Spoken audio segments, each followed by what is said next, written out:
Pedro Sanz Correcher, qué ilusión contar contigo en esta edición de Reflex Sapiens para explicarnos lo que es la terapia basada en la mentalización. En la primera edición vimos las grandes escuelas y conforme va pasando el tiempo se va especificando un poquito más para que a la gente le llegue también en qué nos formamos los profesionales, ¿no? Esto nace de que a la gente le llega como que de alguna manera somos proveedores de felicidad, y eso está muy lejos de la realidad, en tanto en cuanto, si fuese así, madre mía, ¿no? ¡Qué maravilla! No es así, ¿no? Cada uno tiene el trabajo de crecer, ¿no? Dentro de su vida. Y bueno, antes de nada, eres psiquiatra, psicoterapeuta, formado en MBT, Sí. en el Centro Ana Freud. Ya hablaremos de Bateman y Fonagy. Y bueno, supervisas casos y das formación. Muchas gracias por venir a esta edición de Reflex Sapiens. Muchas gracias a ti, Raquel, por invitarme. Es un placer estar aquí para venir a hablar de MBT, Guau. de la mentalización. La mentalización, ¿qué es aquello de la mentalización?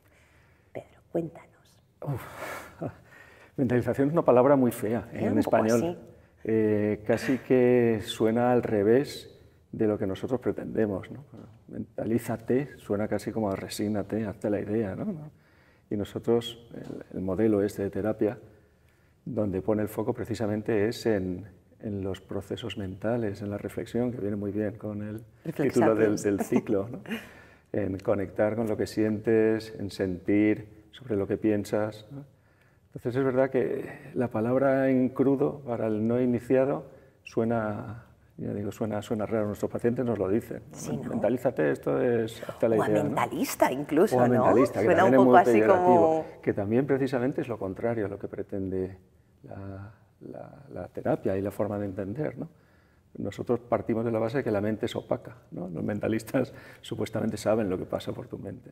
Nosotros lo que vamos es a reconocer que la reflexión, la subjetividad del individuo es opaca a nuestros ojos y muchas veces, bueno, por cómo funciona nuestra mente, damos por hecho cosas que no son así, ¿no? Y pensamos que el otro está haciendo algo o está pensando en algo o tiene otras intenciones distintas a las reales, ¿no? Y ahí vienen malentendidos que son los que nosotros tenemos que solucionar. Claro, pero ¿cómo una persona que dice, jolín, yo tengo ansiedad, o yo soy tímido o tímida, y es que me da mucho reparo las entrevistas laborales, o no soy capaz de abordar una entrevista de trabajo, ¿no? Y se le va acumulando un poquillo en la vida, como ese nerviosismo, esa ansiedad, sin ir más lejos, ¿no? ¿Cómo llega esa persona a entender que esa ansiedad con la que va a consulta o ese miedo a hablar en un espacio con un otro, cómo llega a comprender que tiene relación con lo que acabas de decir, de pensar acerca de lo que piensa el otro?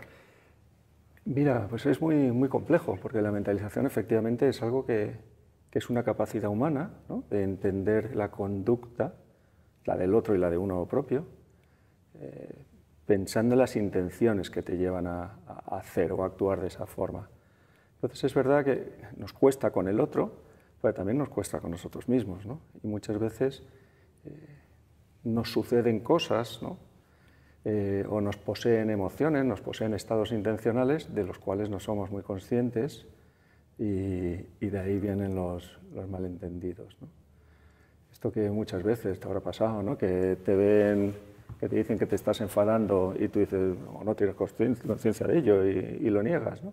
¿Qué te pasa? Pues Nada, sí, ¿no? efectivamente, ¿no? Nosotros también nos cuesta en muchas ocasiones, ¿no? Tomar conciencia de lo que nos está pasando y eso, bueno, pues va a condicionar nuestra disposición con la que nos enfrentamos en el día a día. De todas formas, la mentalización tiene una pata que es con nosotros mismos, ¿no? Tomar conciencia de qué es lo que pasa en nosotros que nos obliga a funcionar de una determinada forma, que en muchas ocasiones está enfrentada con lo que nosotros querríamos o nos gustaría, pero también hay otra parte muy importante que es el entender al otro y el conseguir que el otro me entienda, que eso casi es también más difícil, ¿no? Es difícil. Porque además la mentalización es muy dinámica, ¿no? Yo, por ejemplo, veo que me estás mirando y estás moviendo la cabeza, estás asintiendo y puedo pensar, ¿no?, que efectivamente estás escuchando y estás mostrando interés. Pero a lo mejor no, yo no sé dónde está tu cabeza y tú estás preocupada por la luz, por el sonido, si se estará grabando o no. Bueno, de ahí pueden pasar, ¿no?, muchas derivadas, ¿no?, que a la hora de la verdad pues haga que parezca que hemos tenido una entrevista y nos hemos entendido, pero cada uno ha estado en una cosa, ¿no?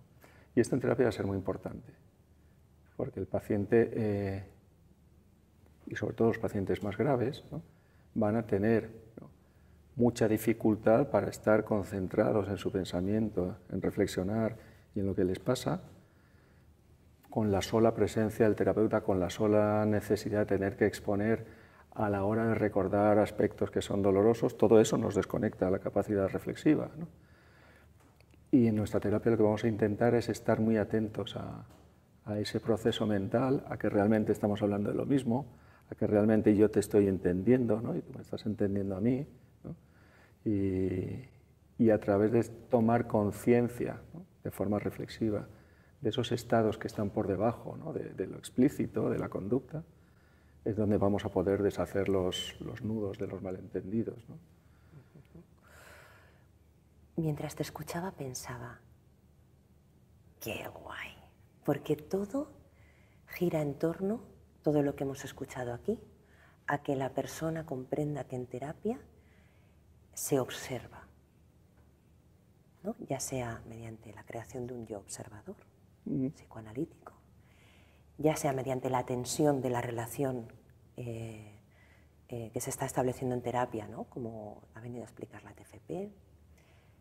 Y mi pregunta es, ¿cómo se logra en mentalización que la persona comprenda que su ansiedad o su miedo a hablar en una entrevista tiene que ver con que él trabaje un poquillo el reconocimiento de sus emociones y lo que puede o no pasar en la mente del otro, o la incertidumbre misma, ¿no? Como bien decías, la mente es opaca. Sí. O sea, ¿cómo llega la persona a decir, jolín, esto es lo que estoy trabajando en terapia o esto es lo que yo necesitaría trabajar? ¿Cómo llega a eso? Pues fíjate, ¿no?, y tú has dicho la palabra, a través de la observación. Nosotros lo que proponemos es un espacio donde el paciente pueda tomar conciencia de su propio pensamiento y de las propias emociones que está sintiendo en un determinado momento. Más allá de una escucha o más allá de una técnica de relajación, ¿no?, porque aquí el terapeuta va a ser el que va a estar muy pendiente del proceso mental. Nuestra terapia está orientada a monitorizar los afectos y monitorizar el proceso mental. ¿Esto qué significa? Que no nos importa tanto el contenido del por qué tú tienes una ansiedad social o una fobia a hablar en público, ¿no?, sino que lo que nos interesa es que tú percibas, ¿no?, cómo determinados estados emocionales bloquean tu capacidad reflexiva, ¿no?, y que tomes conciencia de esos estados emocionales, como en el ejemplo que te ponía antes, que en ocasiones te van a inundar y te van a desconectar esa capacidad. Entonces, lo que nosotros vamos a hacer como terapeutas es ayudar al paciente a que no se despiste, a que la emoción no le desborde, a que vaya siendo capaz de mantener la capacidad reflexiva aún en contextos de elevada tensión emocional, ¿no? Nosotros decimos que es una especie de gimnasio mentalizador, ¿no? Porque lo que se trata es eso, ¿no?, de conseguir que lo emocional no desactive tu capacidad reflexiva. Dicho así suena muy zen, ¿no?, pero no tiene nada que ver con... No, porque es muy difícil, ¿no? Cuando estamos enfadados o tenemos miedo, es muy difícil tener capacidad reflexiva, ¿no? Es como, yo soy el bueno, el otro es el malo, y de ahí es muy difícil extraer... Y tú estás diciendo ahí algo muy importante, Raquel. Es que la mentalización, la potencia de la mentalización gana, ¿no?, y de hecho está pensada y desarrollada para los problemas relacionales, ¿sabes? Es verdad, para una ansiedad, una fobia social me va a servir poco y como te digo, pues suena muy como determinadas otras técnicas, ¿no?, que pueden tener más bien con el mindfulness o con tal, ¿no? Pero en los problemas interpersonales es donde nosotros ganamos, porque ahí es donde surgen los malentendidos de verdad, ¿no? Si yo estoy bloqueado por la ansiedad y te estoy moviendo la cabeza, ¿no? Tú te quedas con la impresión a lo mejor de que te he entendido y yo estoy en otro lado, ¿no? De ahí surgen malentendidos, ¿no? Si yo estoy monitorizando eso, voy a chequear si me estás entendiendo o si no, si ese significa que efectivamente sí, estás en eso, ¿no? Y vamos a estar muy sensibles, ¿no?, a la conexión entre el afecto, ¿no?, y la capacidad reflexiva, ¿no?, tanto en un extremo como en otro, ¿no? Si un paciente me dice, mañana van a operar a mi hijo de un tumor cerebral, pero lo llevo bien, nosotros vamos a ver que ahí está pasando algo, ¿no?, que está muy disociado el afecto de lo que me está contando, ¿no? Y pararemos y buscaremos ese afecto, ¿no?, que no está conectado. O al revés, ¿no? Cuando alguien venga inundado y me diga, no, sé que piensas que como paciente yo no sirvo y que no estoy funcionando, pues yo también me plantearé y pararé y pensaré qué he dicho yo o qué he hecho para que tú percibas eso, ¿no? Le vamos a invitar, ¿no?, a un diálogo reflexivo, ¿no?, donde respetando lo que el paciente nos muestra, poder ir alcanzando capas de mayor profundidad consciente de lo que les pasa, ¿no? Porque todas estas cosas condicionan sus patrones relacionales fuera, ¿no? Y has dicho algo como intentando, ¿no?, hacer que siempre se mantenga dentro de un margen regulado, ¿no?, emocional. Sí, sí. Siempre como... Sí, la mentalización es una capacidad humana muy frágil después de todo, ¿no? Necesitamos estar tranquilos y tener un estado emocional que nos permita parar a reflexionar. Pero claro, somos humanos y también nuestro cableado, nuestro cuerpo está preparado para desconectar esa función cuando hace falta, ¿no? Si yo te asomo con un cuchillo, la función, la capacidad de mentalizar no nos sirve. No la necesito, la verdad. Claro. Con el amor romántico, con el enamoramiento, también se nos va. Porque si no, no existiríamos como especie. O con el apego y el cuidado de los hijos, ¿no? Si yo me pusiera a reflexionar, si un hijo cruza por la calle, no piensas, te tiras detrás a salvar, ¿no? Sí. Entonces esa capacidad es muy frágil. ¿Qué pasa? Que determinadas personas van a tener, ¿no?, por cuestiones emocionales, por su historia biográfica, traumática o el contexto que están viviendo, esa capacidad, ¿no?, de reflexionar va a estar muy invadida, ¿no?, a fácilmente desconectarse y actuar en modo ataque y huida o pasar al acto o intentar imponer su criterio en el otro o, como decíamos en el ejemplo antes, desconectar emocionalmente. Entonces, desde ahí, esa zona, ¿no?, de mentalización va a ser lo que nosotros vamos a cultivar para que el paciente cada vez vaya siendo capaz de tolerar mayores niveles de afecto, de emocionalidad, aún en capacidad reflexiva, ¿no? Claro, a mayor gravedad, menos reflexión, ¿no? Claro. Más se conecta con lo construido sin reflexión, ¿no? Esa base con la que cada uno llega a consulta, esa activación que nos desconecta, entiendo que depende de cada biografía también, ¿no? Y has dicho la relación con el afecto una y otra vez.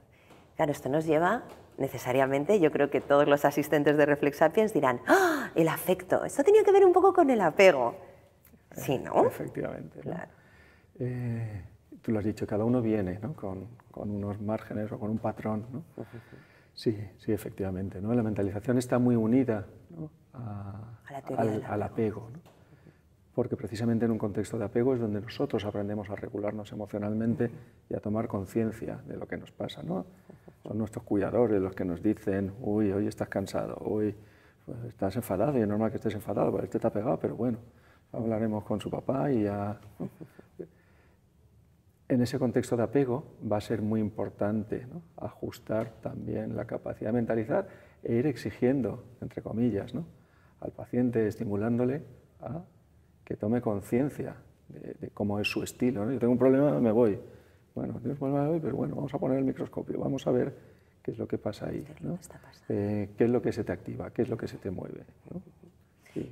¿Y tú como psiquiatra? Porque pienso, mucha gente a veces acude a la medicación para no vivir emociones muy intensas. Entonces, ¿hasta qué punto esa persona la emoción intensa la tiene que evitar para aprender otra forma de comportarse, o hasta qué punto estamos evitando el dolor como sociedad para poder lidiar con la cotidianidad, cuando lo que estamos viendo aquí es que de alguna manera una dosis de dolor que aprendamos a abordar siempre va a ser mejor, ¿no?, que mantener una distancia con todo lo que nos duele. Tú como psiquiatra, ¿cómo evalúas eso, Pedro? Pues mira, el viernes hablaremos de eso, ¿no? Porque es verdad que a nosotros lo que nos interesa, si ponemos una medicación, es una medicación que permita bajar hasta que llegue a la capacidad esta, ¿no?, a la zona esta de mentalizar. Pues nosotros, claro, lo que vamos a pretender es extraer la mayor capacidad agente del individuo, ¿no? Que el individuo sea capaz por sí solo de ir enfrentando e ir superando. Claro, de entrada yo no le puedo pedir un imposible, ¿no? Claro. Como en el gimnasio, tenemos que ir poco a poco, ¿no? Claro. Y es muy importante, ¿no?, si no el dolor, o el dolor entendido como un malestar que me motiva, ¿no?, a buscar y a ponerme en marcha para cambiar cosas, el estímulo para poder generar una sensación de autovaloración. Es decir, si yo me veo como alguien pasivo, ¿no?, que necesita cosas permanentemente de fuera que me hagan funcionar o estar medianamente adaptado, ¿no?, a mi contexto, yo voy a estar, como dices tú, deteniendo un proceso de cambio o de mejora o de desarrollo. Si yo, por el contrario, me voy enfrentando a situaciones que me resultan en principio difíciles, ¿no?, y las voy superando, en paralelo va a ir surgiendo en mí una capacidad y una sensación de agencia que me va a permitir exportar, ¿no?, lo que está pasando en la terapia fuera, con mi jefe, con un amigo, con el dependiente de no sé qué. Esa autovaloración, ¿no?, de yo puedo resolver cada vez más conflictos internos o externos. Claro, la mayoría de los conflictos son relacionales, ¿no? Esta terapia tiene mucha cabida entonces dentro de todo lo relacional. ¿Y la postura del terapeuta cuál es? Porque claro, muchas veces las personas ya en Reflex ya van viendo que el terapeuta no es alguien que hable todo el rato, pero dentro de que puede alguien que no conozca lo que es una terapia en sí misma esperar que el terapeuta hable todo el rato, hemos visto que en psicoanálisis se habla muy poquito. Que en TFP, más bien poquito también, ¿no? En sistémica se abre una panorámica sobre la vida del paciente. ¿Cuál es la postura del mentalizador, del terapeuta basado en la mentalización? Pues es un compañero de baile, sí, lo más gráfico, yo creo. Pues es muy variable, pues si el paciente está mentalizando, voy a participar muy poco, ¿no? Si el paciente entra en estos modos que te digo, ¿no?, de pérdida de la capacidad de mentalizar, mi función va a ser coger y utilizar determinadas estrategias, pues eso, pues para que conecte con el afecto que realmente está sintiendo, ¿no?, o para que pueda recuperar la capacidad de mentalizar, porque viene enfadado, porque el administrativo piensa que le ha tratado mal y ya tal, y no quiere venir y está incómodo, pues bueno, tendremos que conseguir enfriarle, ¿no?, para que pueda recuperar. Claro. Entonces, en ese momento nosotros somos muy activos, ¿no?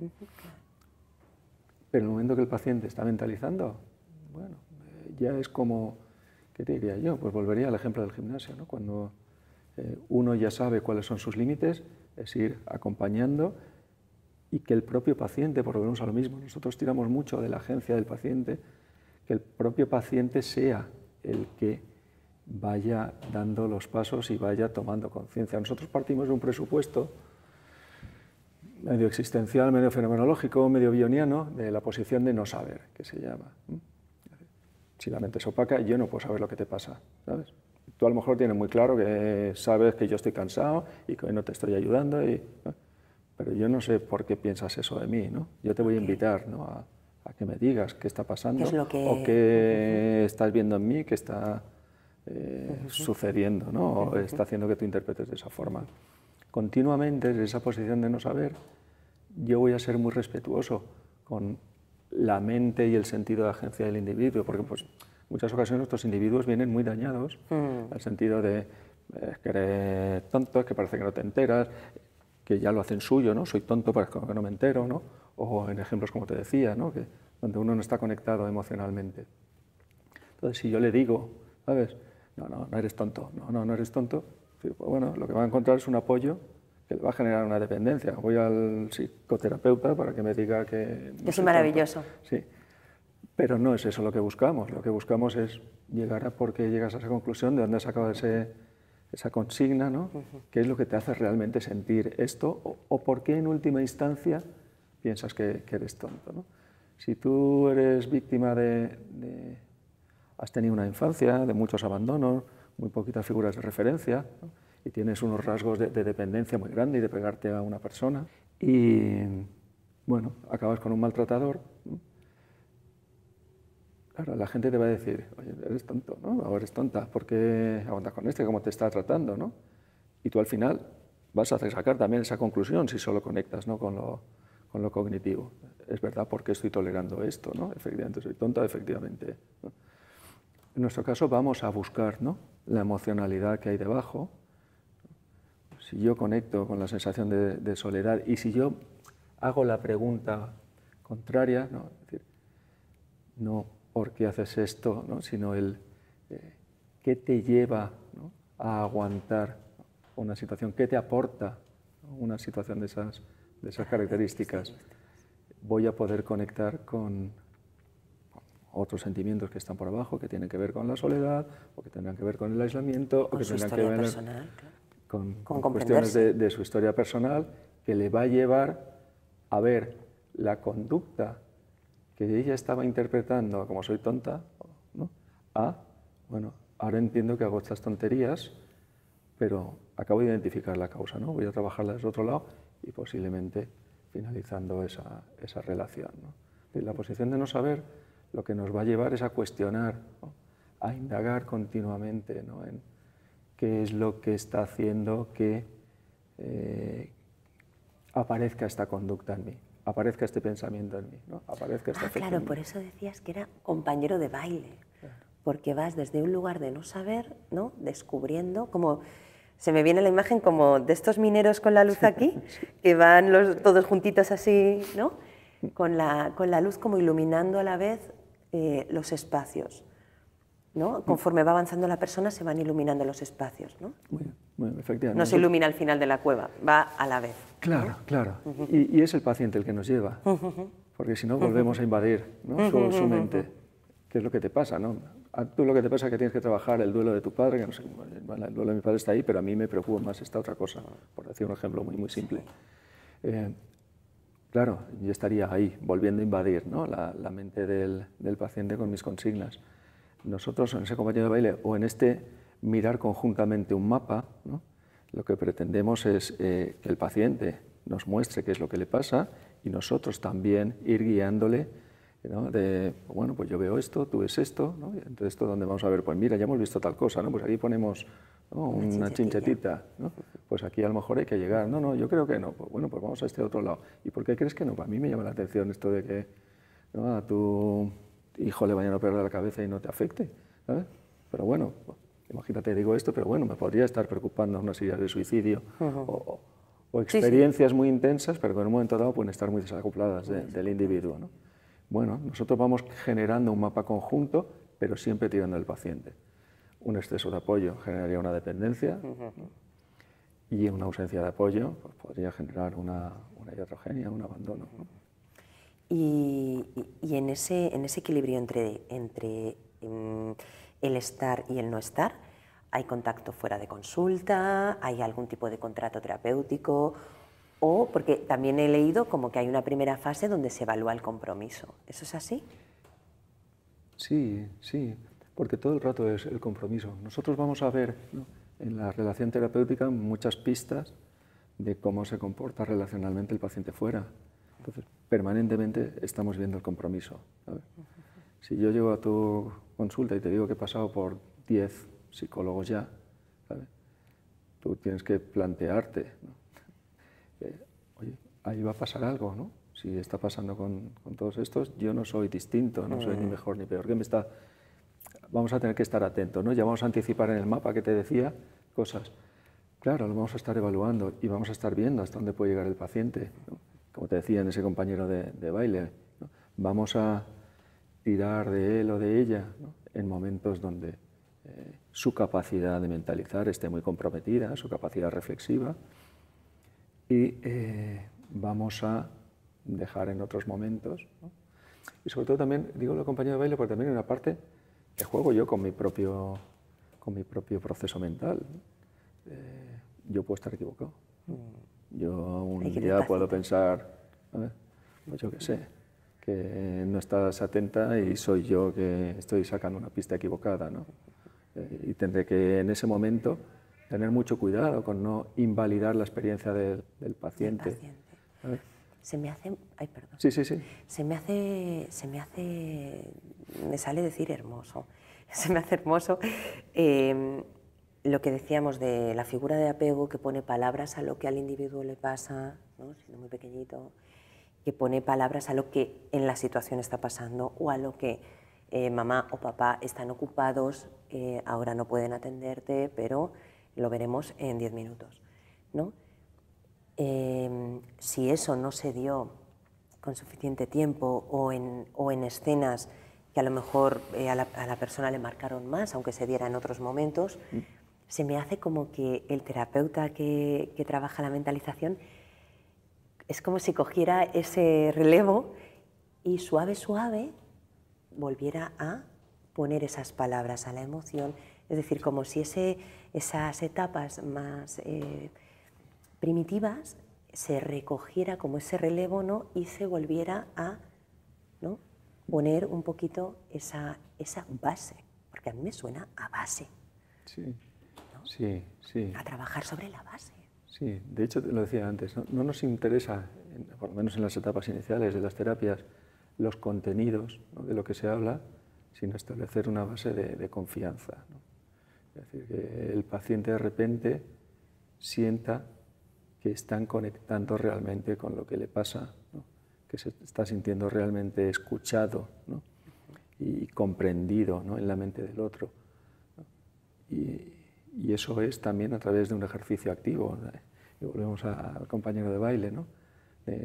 De tener que estar mostrando si estamos y chequeando, si estamos entendiendo, si estamos conectando y reparando efectivamente estos problemas de confianza o estas lagunas o estos huecos, ¿no? Que pueden tener, ¿no? Determinados pacientes, sin duda. O sea, que la consulta sería como un lugar de confianza, de apoyo, de empatía, un lugar como más seguro, ¿no? Sí. Ya de sí se trabaja. Y de trabajo. Y de trabajo. Y de trabajo. O sea, de dorar la píldora no, Bueno, de trabajo, sí. Pero un lugar seguro, ¿no? Sí. Sería como una concepción desde ahí, donde el paciente tiene claro que eso es un lugar de cuidado, ¿no? Y el viernes, ¿qué vamos a ver, Pedro? Porque hemos hablado ahora de la narrativa que uno puede darse la oportunidad de ampliar sobre sí mismo y sobre el otro, sobre la situación o sobre la incertidumbre inherente al hecho de vivir. Y hemos hablado de cómo es la figura del paciente, ¿no? Que por lo que veo el paciente va proponiendo y el terapeuta va a su ladito, iluminando las estancias que pueden parecer oscuras, ¿no? y acompañando en ese proceso de poder controlar o regular la impulsividad y lo que nos construimos acerca de las situaciones, que luego nos dificulta porque nos lleva al acto y al hacer. Eso ha quedado bastante claro. ¿Y el viernes qué vamos a ver? Pues el viernes vamos a hacer un recorrido por qué es esto de la mentalización, ver cómo se desarrolla, ver cómo la identificamos, ¿no? En nosotros y en el día a día, y ver los problemas que trae, ¿no? Cuando perdemos la capacidad de mentalizar o cuando ha habido problemas en el desarrollo de esta capacidad, ¿no? Porque eso genera individuos, ¿no? Que pierden decir de alguna forma, ¿no? La confianza, ¿no? en enganchar, en que el otro le pueda servir como un igual, ¿no? Sí, eso se ve mucho. Sí, y la idea era ver, ¿no? Esto y, bueno, y enseñar un poquito en qué consiste la terapia. ¿Y cómo podemos ayudar? ¿Y cómo podemos ayudar? A mentalizar. A mentalizar. Entonces decimos que es como reflexionar, pero con las tripas. Es una mezcla también de tomar mucha conciencia de lo que sentimos, lo que nos está pasando, lo que nos afecta.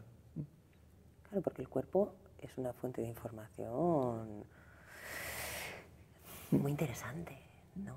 Sí. Y que además en esta sociedad tiende a silenciarse mucho, yo creo, con tal de seguir adelante produciendo y consumiendo sin parar. Con la acción que tú proponías, ¿no? Con la acción. El actuar nos lleva a no pensar, nos lleva a no reflexionar, ¿no? Reflexionaremos y mentalizaremos el viernes contigo, Pedro. Muchas gracias. A ti, Raquel, nos vemos.